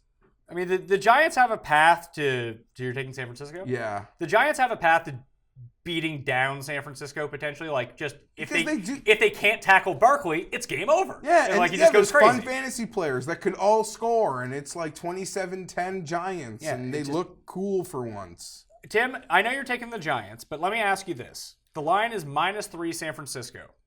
If these two teams swapped quarterbacks, what do you think the line would be? With Mullins? I don't know. If Mullins was on the Giants and Eli was on the Niners, what would the line be? I think it'd be a pick 'em or the Giants would be favored. No, I disagree. I think the Niners would be 4.5-point favorites, maybe 5-point favorites. Eli still gets respect from the betting public and from Vegas.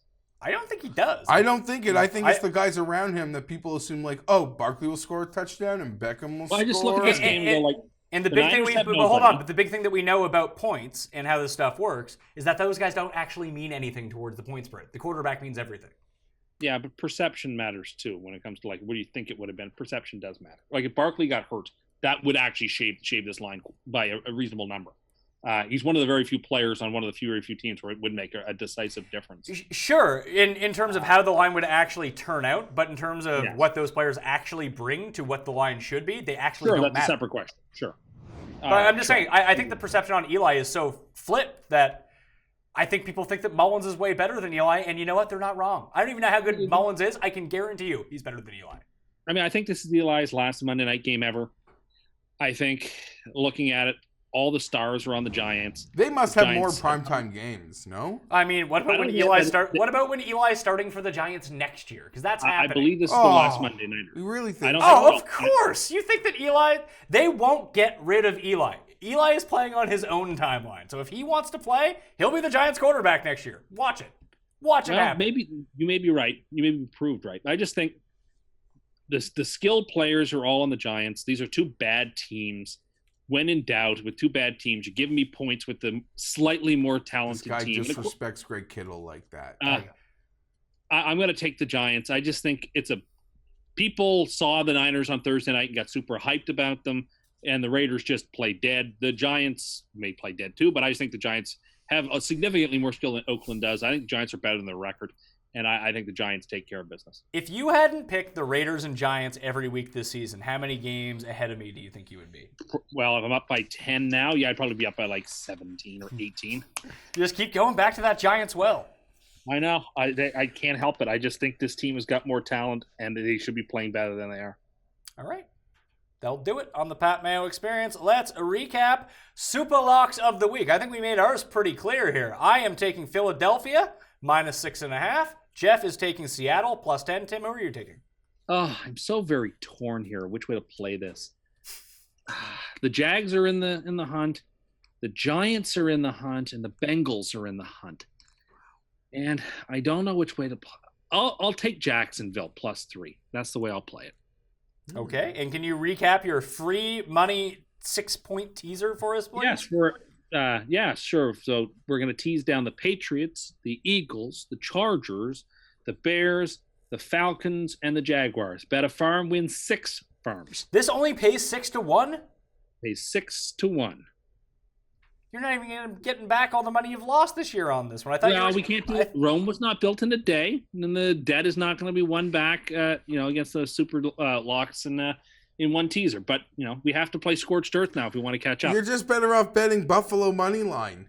That you're so confident. You bet Arizona money line 10-1. Yeah, you're actually right. You should just bet the Buffalo money line since you think they're going to win anyway. Yeah. Also, how are they not a part of the teaser if you pick them to win and they're 7-point underdogs? Well, they're not on the. We don't want to bully them. Yeah, we do. We've done this before. Their numbers they're not available at several books right now. So. But we're going to give you the option. It's -6.5. That's what Draftkings Sportsbook is showing right now. You have picked them to win outright as 6.5-point dogs. Yeah, you won't put them on a 6-point teaser. Tease them up. Tim, if you throw them on the teaser right now, what does that get the teaser up to? Like 9-1? You could be out of the hole, sir. Well, what does a 17 teaser pay? I've never actually looked at that. Let me see if I just add a random 7th team on. What would happen? That would get the odds to 9 probably, right? I would think so, yeah. What happened here? I get one other team. Oh, that's the max they'll let me put on is 6. No, that's not right. No, come on, really? Riveting television here. Let's see. Why? Oh, because I keep clicking the wrong damn button. Shocker. It's impossible to do. Oh, wait, I picked the wrong button. Hold on. 7 team. It is 9-1. It'll get you out of that puts you up for the year if you hit it. If you put Buffalo plus 12.5 on there. It's fake. Yeah, I think I got to do that. I think you do too. I agree. Let's do it. Let's do it. I like it. Let's get the money. We'll get back to even money for the people in the free money parlay. And I will get to take such a victory lap next week with y'all when this hits. Yeah, because we encourage you to support what you said. You picked them to win outright. So Listen, why wouldn't you get plus 12.5? I'll have a pick this week. Alternative spread, Jets -10. 13?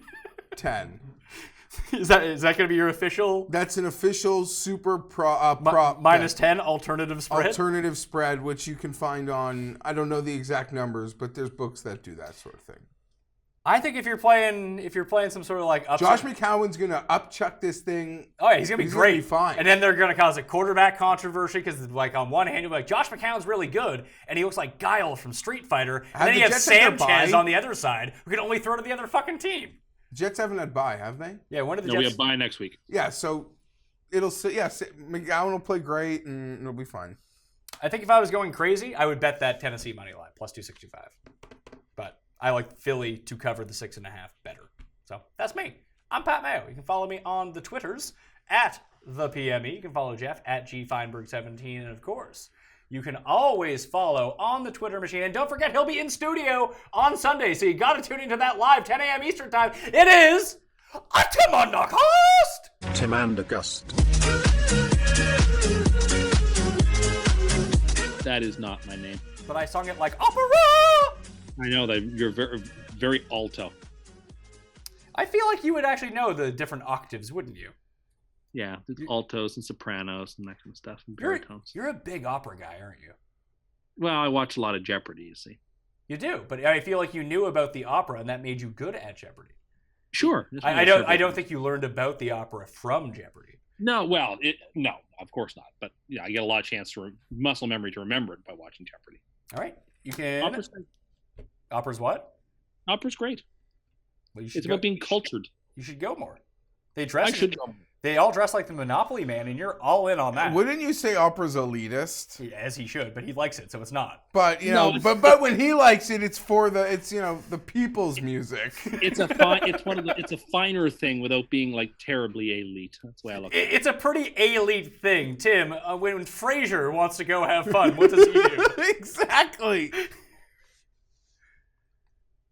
I don't care. I don't think it's that elite. I like it. I don't think opera's if I didn't like it, if I like it, it can't be elite. So like Sanchez? So this is full circle? All right, I think we've hit our end here.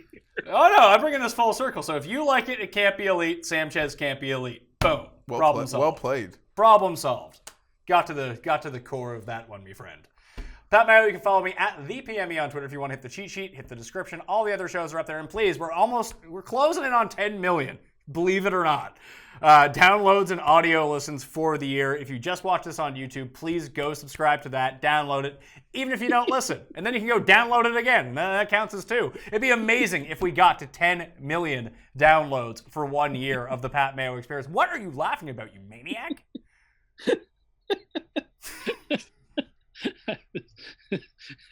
I was thinking What did you say that was about funny? Mr. Peanut at the opera. With the opera glasses. Top hat. Hey, down in front.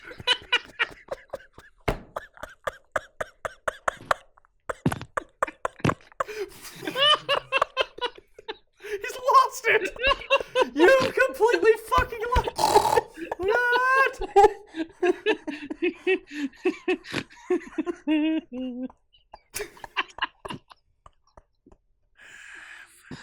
Wow. Oh, you're the best 10 million downloads. and the worst. People listen to this shit. It's unbelievable. They can't get enough. It's like heroin. You do enough, you get hopped up on goofballs, and you end up like fucking Tim here. Laughing his ass off. Crying in the shower, farting in bathtubs, and laughing his ass off. Hey, Tim. Yes. Kittle me timbers!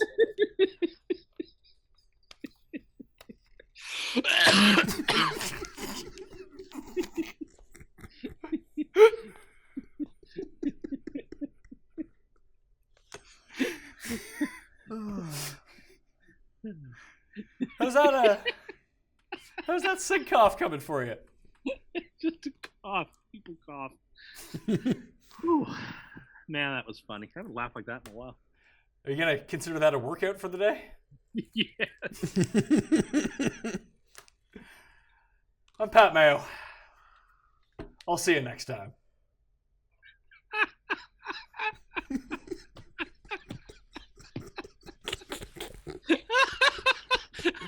I'm trying to imagine him like getting into the opera seat, but he can't because he doesn't have a waist. So he's just sliding out of the seat.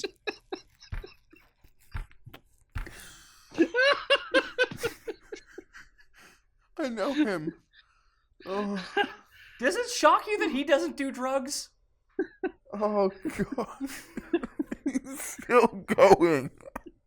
He's gonna be live in studio on Sunday. I'm sorry, it's just the mental image of Mr. Peanut at the opera broke me like a lane with the Pez dispenser. I can't help it. He's literally like a combination of like an infant and a senior. Right? When you got Pabs, it's tough. Oh God. Don't call it crazy, Tim. What you can call it is. Has anyone ever laughed at Mr. Peanut? Like...